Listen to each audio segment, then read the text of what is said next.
CTET में question NCERT से कैसे बनते हैं मैम? बनते हैं, आते भी हैं या नहीं आते हैं? तो पहले क्वेश्चन पढ़ लें, फिर इसका आंसर आप खुद दोगे मुझे, ठीक है। क्वेश्चन कह रहा है कि नंबर 1, कर्क रेखा और आर्कटिक वृत्त के बीच जो क्षेत्र होता है वो वहाँ पे टेम्परेचर कैसा होता है? मीडियम होता है। कर्क रेखा से परे किसी भी अक्षांश पर दोपहर का जो सूर्य है वो हमारे सिर के ऊपर नहीं चमकता है। तो आपने स्टेटमेंट पढ़ा। तो अब पढ़ते हैं हम एनसीईआरटी का चैप्टर, जो कि 6th क्लास की एनसीईआरटी ज्योग्राफी है और पेज नंबर 12 है। आप देख लो, ये छोटा सा पैराग्राफ है, यहाँ से ये क्वेश्चन बना हुआ है, ठीक है। आंसर यहाँ से हम निकालेंगे। क्या है? पहला कह रहा है कि कर्क रेखा और मकर रेखा के बाद किसी भी अक्षांश के ऊपर दोपहर का सूर्य सिर के ऊपर नहीं आता है। पढ़ लिया। नेक्स्ट पढ़ते हैं। ध्रुव की तरफ सूर्य की किरणें तिरछी हो जाती हैं। इस प्रकार उत्तरी ध्रुव गोलार्ध में कर्क रेखा और उत्तरी ध्रुव वृत्त तथा दक्षिणी गोलार्ध में मकर रेखा और दक्षिणी ध्रुव वृत्त के बीच तापमान कैसा होता है? मध्यम होता है। कैसा होता है? मध्यम, यानी कि मीडियम होता है। तो आपने एनसीईआरटी का ये पैराग्राफ अच्छे से पढ़ा होगा। अब आंसर देखते हैं।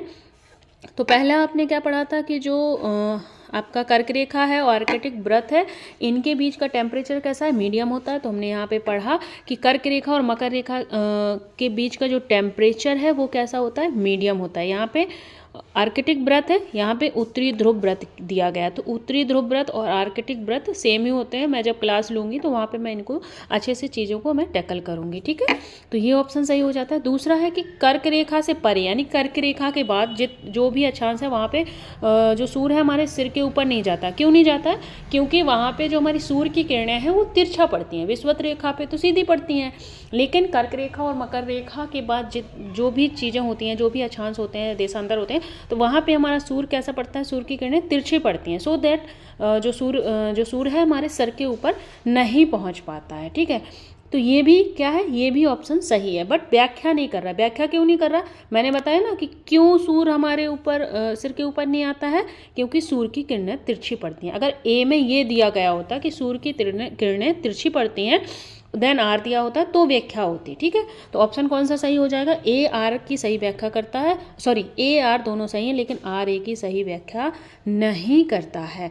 अगर आपको एनसीईआरटी पसंद नहीं एनसीईआरटी समझ नहीं आती है तो मेरे चैनल से जुड़ जाइए। मेंटरशिप भी चालू कर दी है मैंने, लिमिटेड ही एडमिशन होंगे उसमें, तो जल्दी से टेलीग्राम को ज्वाइन कर लें।